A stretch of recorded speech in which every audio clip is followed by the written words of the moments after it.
সুপ্রিয় ষষ্ঠ শ্রেণীর শিক্ষার্থী বন্ধুরা, তোমাদের বার্ষিক পরীক্ষা 2024-এর ইতিহাস ও সামাজিক বিজ্ঞান বার্ষিক যে পরীক্ষাটি অনুষ্ঠিত হবে, চলো দেখে নেওয়া যাক সেই প্রশ্ন এবং প্রশ্নের উত্তরটি। তো প্রথমে আমরা প্রশ্নগুলো দেখে নেব, এরপরে উত্তর। তো চলো প্রথমে দেখে নেওয়া যাক। প্রথমে তোমাদের আসবে নৈর্ব্যক্তিক প্রশ্ন, যেখানে থাকবে 25 নম্বর এবং প্রত্যেকটি উত্তর তোমাকে খাতায় তুলে লিখতে হবে। প্রথমে এমসিকিউ টাইপ প্রশ্ন থাকবে 15টি, যার 1 নাম্বার দেখো প্রশ্নটি রয়েছে যে বুড়িগঙ্গা নদীর অবস্থান কোথায়। 2 নাম্বার সাক্ষাৎকারের জন্য সর্বপ্রথম কিসের প্রয়োজন পড়ে। 3 নাম্বার অলিখিত উৎসকে কি বলা হয়। 4 মিশরের সবচেয়ে বড় পিরামিড কোনটি। এবং 5 রয়েছে দৃশ্যপট 1, যেখানে দেওয়া আছে এটা পড়ে নেবে। আকাশে দেখা ভারতের প্রথম নগর সভ্যতার নাম কি।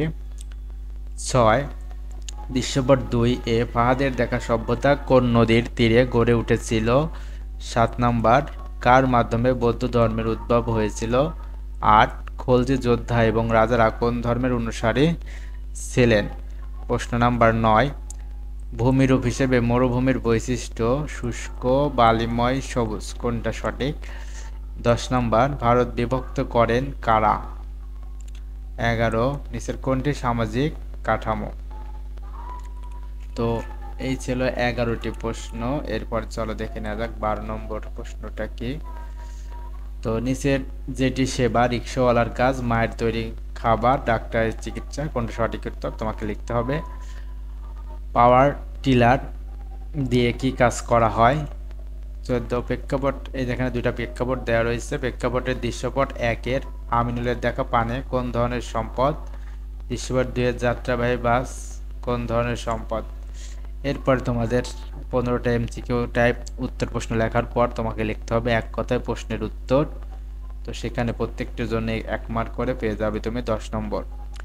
তো এখানে 10 নম্বর যে 10টি প্রশ্ন তোমাকে লিখতে হবে, চলো দেখে নেওয়া যাক। 1 বুড়িগঙ্গা নদীটি বাংলাদেশের রাজধানী ঢাকার কোন দিকে বয়ে গিয়েছে। 2 অনুসন্ধানের সর্বপ্রথম ধাপ কি। 3 মানুষের জীবনে প্রথম বিপ্লব কিসের মাধ্যমে ঘটে। 4 গ্রিক অর্থনীতির মূল ভিত্তি কি ছিল। 5 খলজি বংশের রাজধানী কোথায় ছিল। 6 কোন যুগে ব্রাহ্মণ্য ধর্মের আধিপত্য বৃদ্ধি পায়। 7 পাহাড়ের সর্বনিম্ন উচ্চতা কত। 8 ডেমরা গ্রামের আইনশৃঙ্খলা রক্ষার জন্য কারা এগিয়ে আসে। 9 যে কোনো একটি মানব সম্পদের নাম লেখো। 10 ডাক্তার বা নার্স যে সেবা প্রদান করেন সেগুলোর কি আছে। এই এক কথা প্রশ্ন লেখা শেষে তোমাকে লিখতে হবে সংক্ষিপ্ত উত্তর প্রশ্ন, যেখানে প্রত্যেকটি উত্তর লেখার জন্য পাবে 2 নম্বর করে। 10 দুগুণে সর্বমোট তোমাকে মার্ক দেওয়া হবে 20। তো এখন দেখো কিছু সংক্ষিপ্ত প্রশ্ন, তার মধ্যে 1 নম্বর গবেষণা কাকে বলে। দলীয় প্রতিফলনের প্রধান মাধ্যম কি। নগর বিপ্লব কাকে বলে। ইজিয়ান সভ্যতাকে কেন প্রাক ক্লাসিক্যাল বা আদি গ্রিক সভ্যতা বলা হয়। জনপদ কাকে বলে। পাণ্ডুলিপি কি। কাঠামো কাকে বলে। দুটি সামাজিক ও দুটি প্রাকৃতিক কাঠামোর নাম লেখো। প্রাকৃতিক সম্পদ কাকে বলে। দ্রব্য ও পণ্যের দুটি পার্থক্য লেখো। তো এই ছিল তোমাদের 10টি সংক্ষিপ্ত উত্তর প্রশ্ন। এরপরে তোমার পরীক্ষা আসবে গ বিভাগ রচনামূলক প্রশ্ন দৃশ্যপটবিহীন, যেখানে তোমাকে 5টি প্রশ্ন থাকবে, 3টির উত্তর দিতে হবে। 3 5 15 নম্বর। এখানে 5টি প্রশ্ন দেখো দেওয়া আছে। গবেষকদের কাজ সম্পর্কে ধারণা দাও। প্যাপিরাস কি। সামাজিক কাঠামো হিসেবে পরিবারের ভূমিকা বর্ণনা করো। কৃষি বিপ্লব কিভাবে সম্ভব হয়েছিল বর্ণনা করো। কিভাবে মানব সম্পদ গড়ে ওঠে বর্ণনা করো। এরপরে তোমাকে লিখতে হবে রচনামূলক প্রশ্ন, যেখানে 7টি প্রশ্ন থাকবে, তোমাকে 5টির উত্তর দেওয়া লাগবে, যেখানে প্রত্যেকটি প্রশ্ন তুমি 8 করে মোট 40 নম্বর পাবে। তো এখানে দৃশ্যপটবিহীন প্রথমে তোমাকে একটা উদ্দীপক দেওয়া থাকবে। এই যে 1 নম্বরে দেখো একটা উদ্দীপক দেওয়া রয়েছে। তো সেখান থেকে কিছু প্রশ্ন করা হয়েছে, এই যে ক খ এরকম 2টা প্রশ্ন রয়েছে। এরপর আরেকটা উদ্দীপক দেওয়া রয়েছে, এখান থেকে প্রশ্ন দেওয়া রয়েছে, তুমি ভিডিও পজ করে পড়ে নেবে। 3 নম্বরে দেখো আরেকটা উদ্দীপক, এখানে আরো 2টা প্রশ্ন। 4 নম্বরে দেখো একটা উদ্দীপক আছে, তার সাথে 2টা প্রশ্ন, আবার উদ্দীপক 2টা প্রশ্ন, আবার উদ্দীপক 2টা প্রশ্ন, এই যে উদ্দীপক, এই যে 7 পর্যন্ত তোমার প্রশ্নগুলা শেষ। তো এই প্রশ্নগুলোর মধ্যে খুবই ইম্পর্টেন্ট পড়বা পরীক্ষার জন্য। তো এবার চলো দেখে নেওয়া যাক এই প্রশ্নগুলার উত্তর যেগুলো হবে সেইগুলা।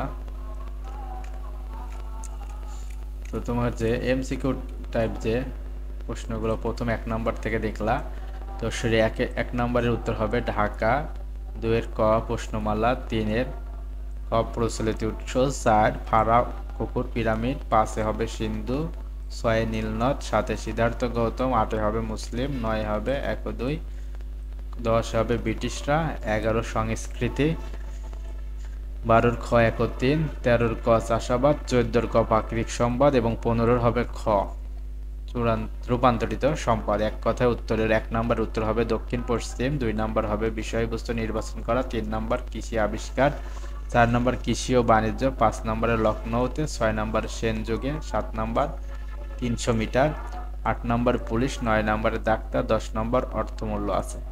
এবার সংক্ষিপ্ত প্রশ্নের উত্তর তুমি পেয়ে যাবে তোমার পঠিত বার্ষিক পরীক্ষার খুবই গুরুত্বপূর্ণ যে গাইডটা তুমি পড়েছো লেকচার গাইড, তো সেই গাইডের পৃষ্ঠা নাম্বার 325-এর 1 নম্বরে পেয়ে যাবে।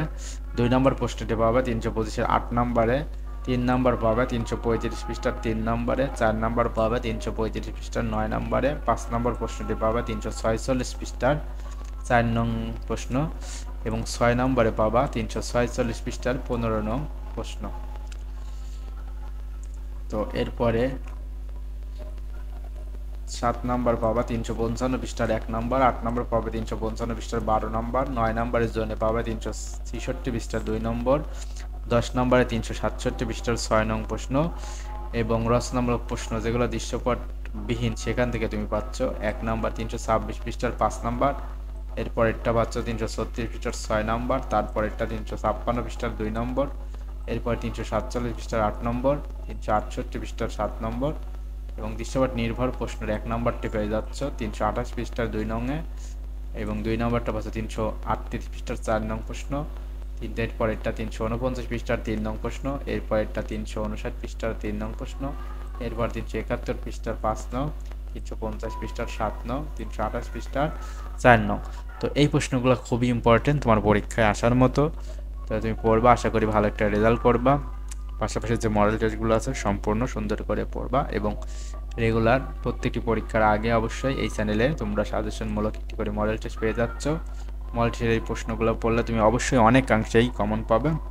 চ্যানেলটি সাবস্ক্রাইব করে সাথেই থাকো নতুন নতুন সাজেশনমূলক আপডেট ভিডিও পেতে। পরবর্তী ভিডিওতে তুমি অন্য কোনো বিষয়ের সাজেশন পেয়ে যাবে। ধন্যবাদ।